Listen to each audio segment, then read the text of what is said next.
71-এ আমরা যে সুযোগ নষ্ট করেছি তোমরা সেই সুযোগটা নষ্ট হইতে দিও না।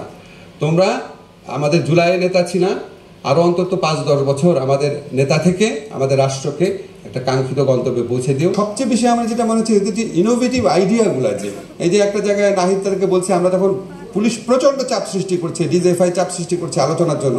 নাহিদ ওকে বলে দিচ্ছে আমরা আলোচনা করতে থাকবো, কিন্তু আলোচনার মাঝখানে তুমি কর্মসূচি ঘোষণা করে দিবা। তারপর নাহিদ আপনাদের নিজেদের বললো, ওকে যখন ধরেছে ওর কোনো তথ্যই রাখতো না, যাতে তাকে টর্চার করে কোনো তথ্যই না পাওয়া যায়। এরকম বহু বহু ইনোভেটিভ পরিকল্পনা, যেটা ওরা বলে কোটা সংস্কার আন্দোলন থেকে, নিরাপদ সড়ক আন্দোলন থেকে রাস্তায় যুদ্ধ করে করে করে এটা শিখেছে।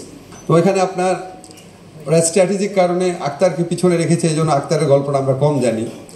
আমাদের ক্যাম্পাসে ওই যে কতবার, আমার সরাসরি ছাত্র, একটু ওর কথা বলি, কতবার যে সে মার খেয়েছে, ওকে দেখলেই আমার রাগ লাগতো যে তুমি তোমার সাহসটা একটু বন্ধ করো এবার, এরকম মনে হতো। মানে এই যে একটা সম্মিলিত অভিজ্ঞতার মধ্যে দিয়ে গিয়েছে, একটা অভূতপূর্ব একটা বর্ণনা আছে এই বইটার মধ্যে। মানে এটা, আর আমার কাছে মনে হচ্ছে খুব অকপটে লিখেছে। আপনি এই বইটা পড়লে দেখবেন যে একজন সম্পর্কে সে লিখছে কার একটু সাহস কম, কে একটা মানে ভুল ডিসিশন নিয়েছিল, কে আন্দোলনকালে একটা আসিফের সাথে একটু তর্কই করলো, তর্কটা আসিফের অবস্থানটা ছিল সঠিক অবস্থানে, তারপর কোথায় কার মাথা থেকে কী আসলো, অনেক কিছু আসিফ অকপটে বলেছে। তবে এই বইয়ে যেটা একটা সীমাবদ্ধতা আমি দেখি, বইটা খুব সংক্ষেপে লেখা হয়েছে, স্বাভাবিক। আরও অনেক বড় করে লেখার কথা, সংক্ষেপ বুঝলাম কিভাবে।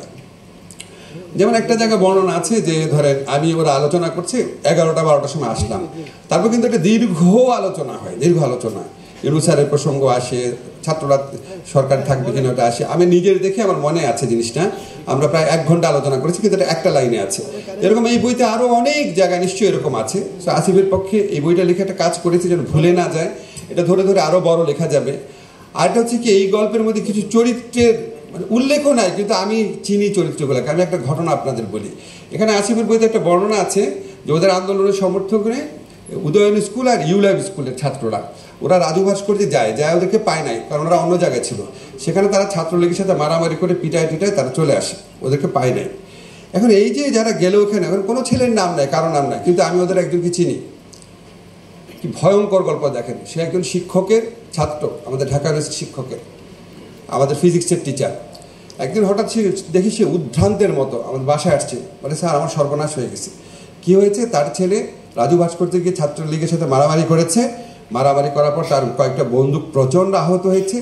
এটা দেখে আসার পর প্রচণ্ড আহত হয়েছে, সে একদম মানে অপ্রকৃতিস্থ লোকের মতো, উন্মাদের মতো আচরণ করছে। বাসায় আসছে বলে আমার ছেলেটা এত শান্ত ছিল, এত ছিল, বাসায় এসে দরজার মধ্যে বাড়ি মারছে, থাম করে দরজা লাগিয়ে দিচ্ছে, আমাদের কারোর সাথে কথা বলছে না।